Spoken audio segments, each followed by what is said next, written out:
3.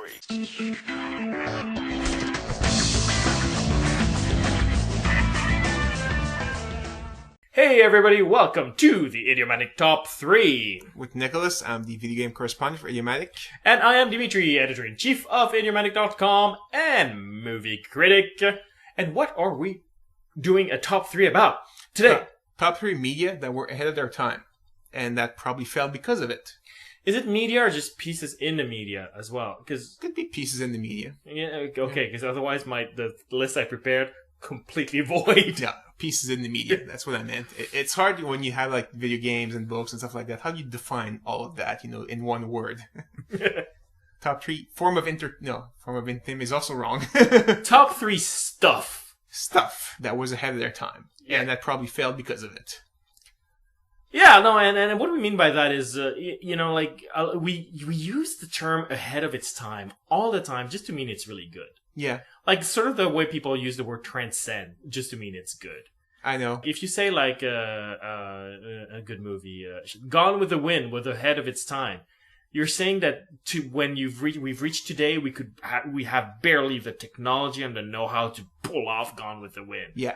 Which is like, no. Or basically maybe that the teams and Gone with the Wings were too ahead of their time, that people didn't understand back then, but now they're relevant today, Yeah, which is hilarious about with Gone with the Wind, which is about the South being gone with the wind. Yeah, pretty much. So yeah, that would not make sense. No, not too much. Anyway, so that's enough digression. We might as well get into the top 3 proper. All right. Did you like the shift of tone there? Pretty cool. Yeah, dogs hated it everywhere. Nice. So what is your number 3 for piece of entertainment that was ahead of its time? I'm going to go with the Virtual Boy. And if you don't know what that is, well, good for you. But it was a very short-lived console from Nintendo that was basically like a giant pair of glasses that you look through, and you were supposed to get what they call virtual reality. I'm sorry. I thought you were supposed to get an epileptic seizure. Pretty much what you got. You got headaches is what you got. But what you basically got was a 3D view, because again, you had two different eyes that were looking in two different, tiny TVs. So you got this impression of 3D, of depth. It was terrible. Mostly because you had to stick your head into it, and there was no way, if at least they had made a way of strapping it to your head. Yeah. So you didn't have to, lay there and, have your face, next to the table playing through that. It was in two colors, red and black. Black is is like that. If you're gonna go with a color, red is like the worst one you possibly could have picked. Yeah, it's the color of aggression for a reason. Like, it really resonates in our brain in a negative manner. Yeah, blue would have been so much more calming. Maybe less headaches would have come from that. But yeah, red and black was terrible. So they really didn't have the technology to pull it off. I mean, now you look today at the 3DS. You don't even have to stick your head into anything, and you still got the 3D effect from it. Yeah, as long as you don't move the little thing too much. Yeah, but there's still some restrictions. And now they're working on like 3D, actually virtual reality for real with glasses that you're going to put on. And with today's level of technology, it could work fine.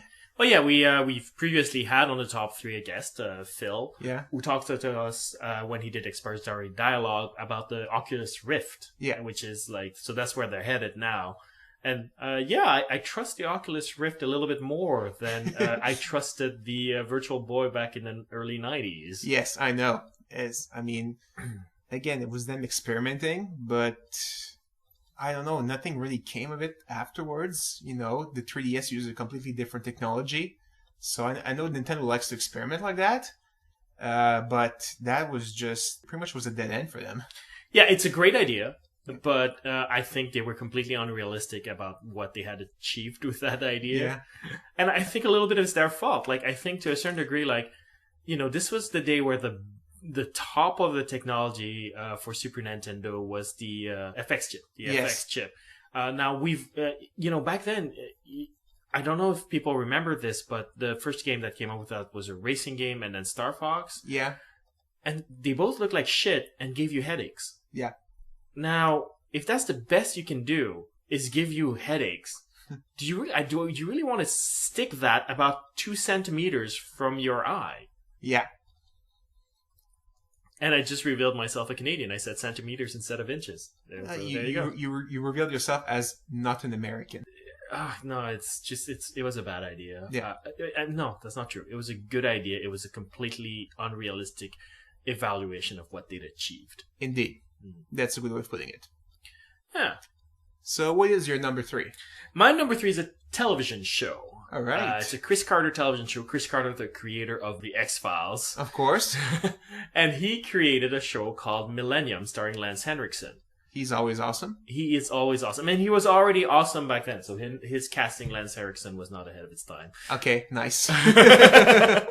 But him casting a movie star into a TV show was ahead of its time. Nice. People didn't do that. Lance Henriksen was one of the first to do that.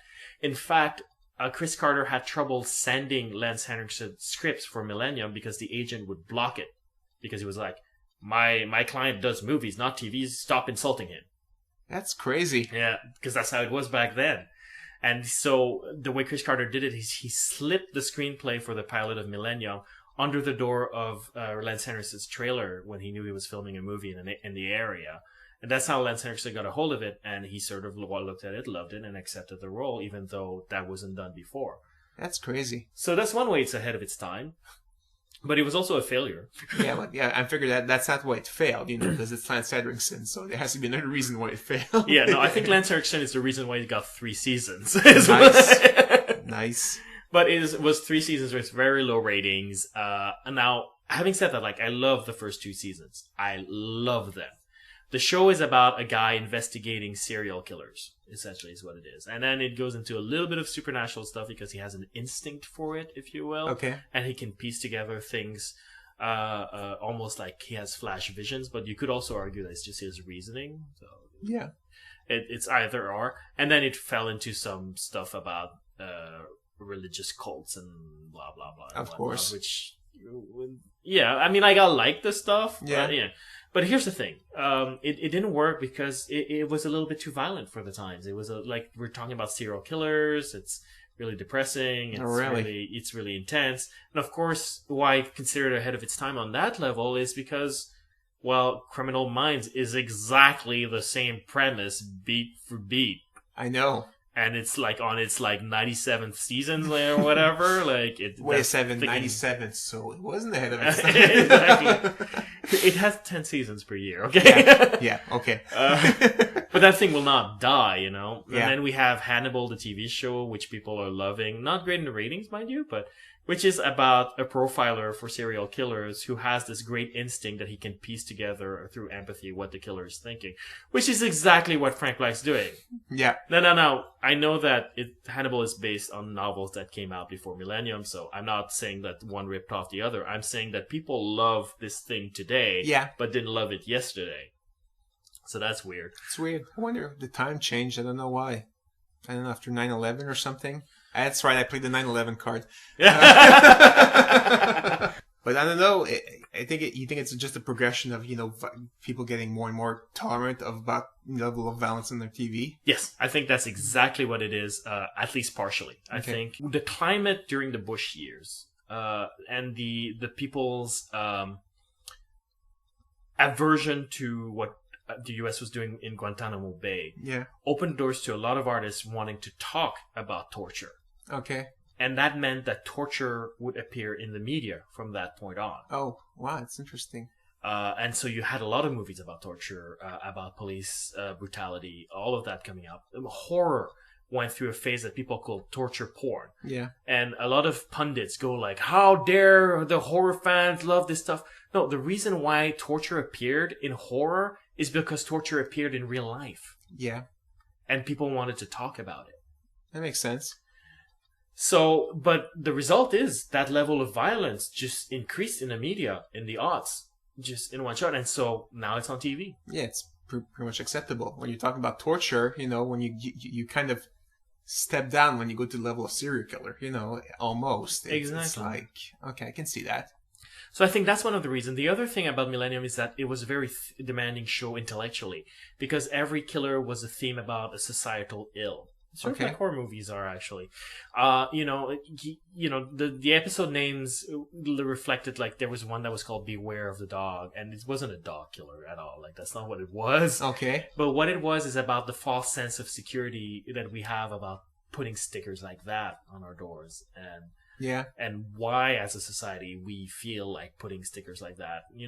So it was really a discussion of our culture, which again is much more demanding for TV than what we were used to at the time. Yeah. But now, since The Sopranos, and then we had The Shield and The Wire, these shows that are very intellectually involving, and that's what people want now. Like cable shows have taken over because they discuss these things heavily, and whereas before we watched TV mostly for crap entertainment. Yeah. MacGyver is not a smart show. He's a smart Bullshit. character, but he's not. It's not in a smart show. You need to figure out what's wrong with everything he does. That's how you watch MacGyver. So you have to think, okay?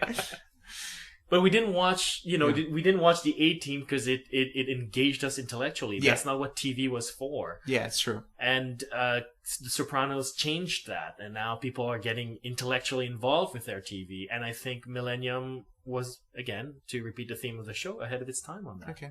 Makes sense. Mm. I think it's a good thing, though, that people don't think that thinking is a chore anymore. I think it's a step towards in the right direction. All right, well, so let's move on to number 2. Number 2, a console that came out roughly at the same time as the Virtual Boy, the Sega CD, that basically announced it was going to have full motion video, which basically meant that you would see video on the quarter of your screen with black lines through it, because that required less space to compress. That they just didn't have the capability to do that, so that already a little bit too ahead of their times. Okay, the CDs had just come out, but I think they jumped the gun there a little too much. But I'm going to talk about one game. It's called Make My Video, which is basically you had artists that were big at the time. I think Marky Mark, Criss Cross, and CNC Music Factory, I think. And you had, they were big at the time, I know. Yeah. And basically what you did, you had their music and you had to make a video using images on the CD.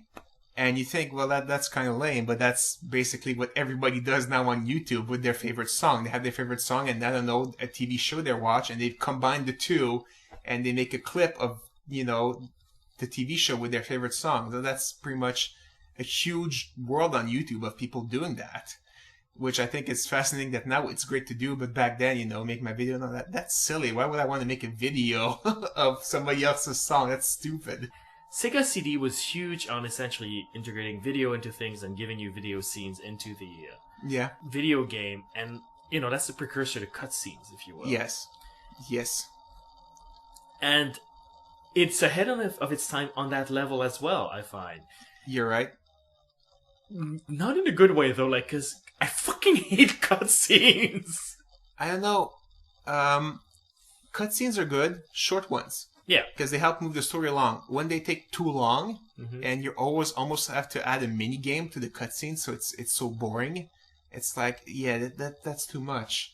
But the whole basis of Sega CD was basically cutscenes, but with humans, like a lot of them Hollywood stars. Yeah. And I don't know, I didn't think it gelled with people. I don't think people wanted to see Hollywood stars in their game as Hollywood stars. It's just they wanted to see video game stuff.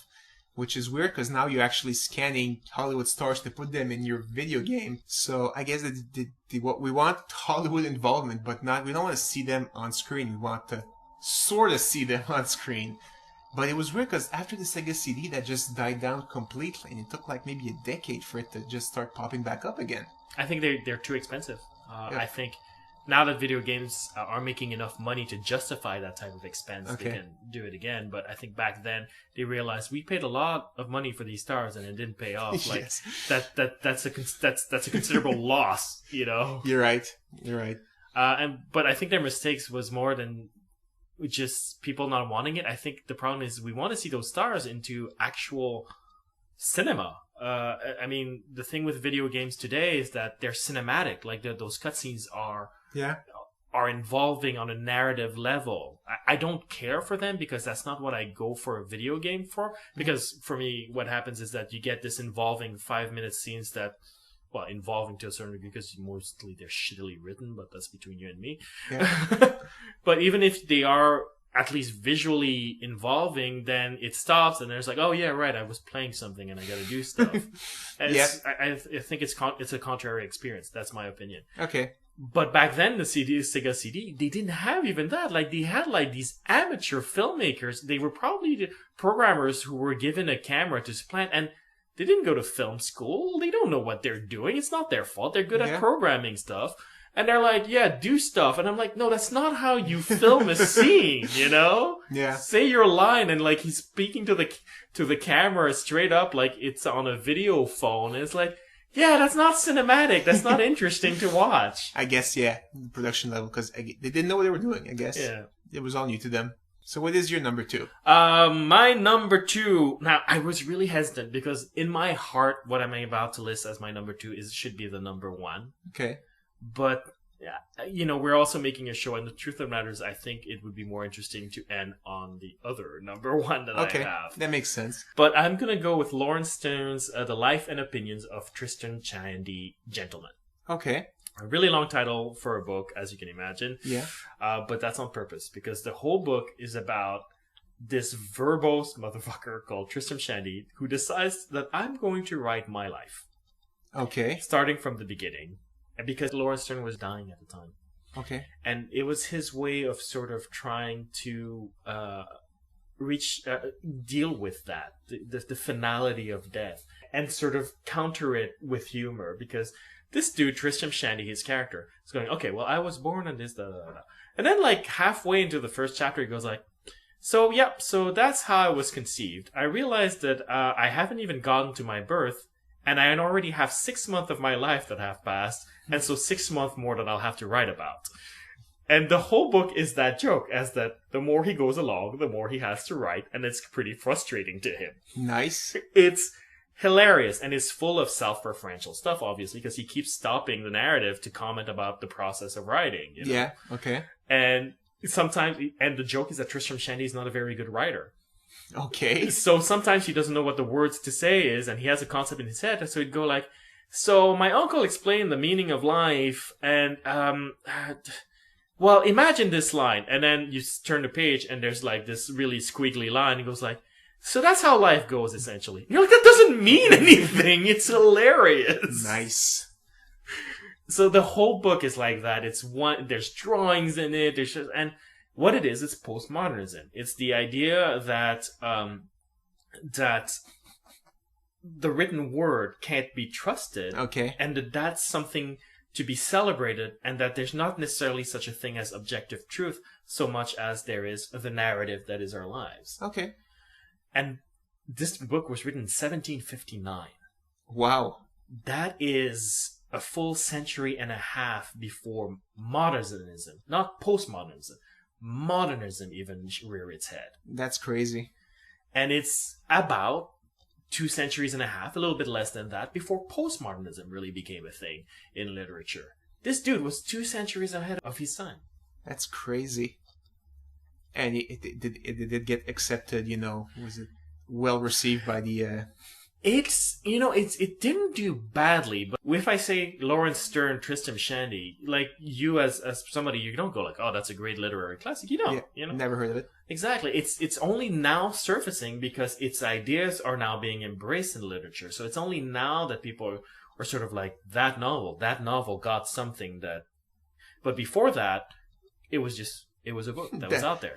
This is just weird. I can't read this. Yeah. I mean, like, it didn't do so badly that it got forgotten. Okay. People were able to dig it up, but it's now it might be studied in schools, but not before, you know. Wow, that's crazy. I'm going to wait for the movie. There is a movie. Really? There is a movie. Thank you. I was trying to segue into that, but yeah. The movie's named after one of the chapters, which is a cock and bull story. Okay. And when they announced it, I was like, how are you going to film this? It's impossible to film. Yeah. They found a way. They did it about the filmmaker trying to adapt Tristram Shandy to the screen, and every time he tries to do it, something goes wrong with the process itself, so he's becoming Tristram Shandy himself in his trying to adapt Tristram Shandy. Oh, wow. it gets the spirit of the story. Like, that's what the book is about. It gets it. It's hilarious. That's crazy. I was joking. No, I'll watch the movie. Now I'm gonna have to watch the movie. All right. Well, that's enough high-end literature for you guys. What is your number one pick for a piece of entertainment ahead of its time? Well, in 1986, the Nintendo Entertainment System came out. Pretty much saved the video game, from the crash it had before. Yeah. And it was a great system. Unfortunately, it came with a bunch of accessories that were completely stupid. Yeah, and to be clear, it's not that this console itself, when you bought it, you had those accessories. No. They sold them separately. Yeah, the Power Glove and the Power Pad, who were just terrible, terrible items. I understand the concept behind the Power Pad. Okay, ahead of its time, because we have Dance Dance Revolution today. I know. And also just, Wii Fit and stuff like that. Now it's cool to move while you're doing video games. Back then, it's like, I don't want to move. I want to play a video game. But it's more than that, though. It's that thing kept breaking. Yeah. It was a map that you're supposed to jump on to play video games, but it wasn't solid enough to support a kid jumping on it more than a few times. Which, I know. Whoops. I know you think you're cheating when you're in a race and I'm just going to use my hand and tap on it, but that was actually the only way to extend the life of your power pad is to just tap on it, because if you were jumping on it, you were going to break it. Yeah, and also it's the games. Like, part of the problem is that they had a great idea, but the game developers didn't capitalize on the idea. Like, Dance Dance Revolution gets the idea. It's like, we have them because they came up with a mat for the game instead of the other way around, mind you. But it's like, you have a mat, you want to dance on it, we'll make you dance. Yeah. The other one was making you do the same thing that you do on a normal controller, but except you had to do it with your legs and stuff. Like, that's not fun. That's like super frustrating. There was a game called Dance Aerobics. Yeah. Actually, but it didn't have the catchy tune or anything. You were just supposed to dance to some 8-bit music, which I love 8-bit music, but I would not play that in a disco. And I would not dance to that. One of the two that you mentioned that really mystifies me is the Power Glove. I know. It didn't work, first of all. You needed 3 sensors you put on your TV, which they didn't add anything to attach the sensors, so basically bring out your duct tape. But after that, I don't know, I think you had to hold the glove. If you wanted it to work properly, you had to hold the glove kind of like in the middle of your sensors while you turn on the power. If not, it kind of assumed that the glove was like either too high or too low, and your character just kept ducking or jumping or something stupid like that. You had to control your A and your B by moving your fingers somehow. It was different for every game. Sometimes it made sense. If you want to play Punch-Out, you want to be punching them. So, you had different things. But to a certain degree, something universal would have been great, for most games. But it didn't. So it was just really, really weird. But you have the Wii controller now. Yeah, it is the precursor to that. It is the precursor to that. It's fascinating how Nintendo never gives up on its ideas. That's true. Because, like you said, the Power Glove, that's totally what the Wiimote is. Yeah. And the pad, that actually came before anything that the Wii did, but they did it with the Wii anyway. Yeah. But the GameCube had the connector to the Game Boy Advance so that you can look at the big screen and look at the small screen at the same time, and now they have the Wii U. Yeah. Like, they don't give up on their ideas. They just, like, when an idea doesn't work, because, like, the Game Boy Advance, GameCube Advance didn't work. They didn't have enough games, I think, to support it. Yeah, exactly. Commercially, it didn't work. Yeah. It worked technologically fine. It worked fine, but it's just like, you need to buy both, and there's 2 games for it. Why would you do that? Exactly. But instead of going like, well, that didn't work, we'll never try that again, they assume that, no, it's the climate was wrong and the technology was wrong, and there's a way we can fine-tune it to make it work. Yeah. Which is, granted, the Wii U's not selling as well as they had hoped, but still, like, it's intriguing that they don't give up on their ideas. I know. So what is your number one? My number one is a movie, so we covered the whole spectrum of what we cover on the site this week. Mostly thanks to you, because I just went for video games, so it's all good. Well, you are the video game correspondent, so, I did the console, games, and accessories, so I did all 3. So, the movie I'm talking about is a movie that is actually cherished today by a lot of people, which I'm not surprised, but at the time, everybody said it sucked, and it sucked monkey balls. Okay. And that's Paul Verhoeven's Starship Troopers. Really? It came out in 1997, and people went to see it expecting this big sort of Star Wars type thing. Yeah. Or Aliens type thing, actually. Makes sense, yeah. And, that's not what they got. Paul Verhoeven, for those of you who don't know, is the man behind RoboCop, not the remake, the original. Yes. And anybody who's seen that movie knows that he has a wickedly weird sense of humor. I know. I mean, RoboCop is not as much about action as it is about the humor in there, you know. You build that ultimate machine to you know, this is going to be the ED-2000. It's going to, you know, it can't even go downstairs. Your super machine. So it's like, yep, those are bureaucrats at work. I can totally see that. So it's all about humor. A lot more than it is about the action, really. I agree. And the humor is satirical. It's all about making fun of current society and excesses of our current society. Yeah. And he did the same thing with Starship Troopers. Okay, the Starship Troopers is actually based on a book, a very popular book. If you're wondering what the book is like, James Cameron's in Aliens. That's what the book is like. Okay. That's pretty much exact. In fact, the author, before Starship Troopers came out, was like, "Well, do you think they'll ever adapt your book into a movie?" And he answered, "They did. It was called Aliens. I didn't get any rights for it, but it's the same fucking thing." Nice. So Paul Verhoeven takes the book and adapts it, and naturally people assumed it was going to be like Aliens because that's what the book is like. Yeah. But he injected his humor in it. Nice. And you know, Aliens, if you've seen it, Starship Troopers, if you've read it, it's all about military culture. It's about a society where they send kids to military school really early to fight a war. Yeah. Sort of like Ender's Game, actually. But except instead of training them to be commanders, they're training them to be cannon fodder. Pretty much, essentially. Yeah. And the society is treated really straight in the book. But Paul Verhoeven must have read the book and went like, well, that's stupid. Like, that's a horrible society. And so decided to make a satire about war propaganda, about how rah, name the country of your choice, leads you into this sort of blinding conflict where you don't even know what you're fighting. You don't even truly know what you're fighting for. Mm-hmm. And every piece of information can be twisted into a sense of victory, even though clearly you've lost. I wonder why that became popular in the 2000s. Exactly. Nobody would have shat on that movie if it had come during the Bush years. No one. Well, I'm sure Republicans would have shat. Yeah, exactly. Republicans would have been, but they wouldn't have been like, oh, that movie's dumb. They would have been, how dare that movie? Yeah. Which is sort of the reaction Paul Verhoeven would have wanted anyway. Much. Yeah. And for those of you who haven't seen it, man, that movie, there's some bits that are so freaking astute and hilarious. I love the humor in RoboCop, so yeah, I'm totally gonna go watch that. Oh no, you have to, because like RoboCop, it has even the commercial bits, but instead of being commercials about products, because RoboCop is about hyper corporatism, this one's about government intervention and war propaganda. So all the commercials are war propaganda, and they're all as stupid as the commercials in RoboCop. This movie's fantastic. It has Neil Patrick Harris doing the propaganda. It's hilarious. Nice. Neil Patrick Harris before he was like... before he was awesome, yeah. On that note, if you want to share with us some of your picks for stuff that was ahead of their time, please write us at mail@idiomatic.com or post a comment at idiomatic.com. Just click on the episode name.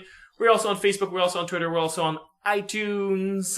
If you could write us a review or like us on Facebook, that would be really appreciated. It helps us get the support to continue generating content for you on a regular basis. Indeed. See you next time.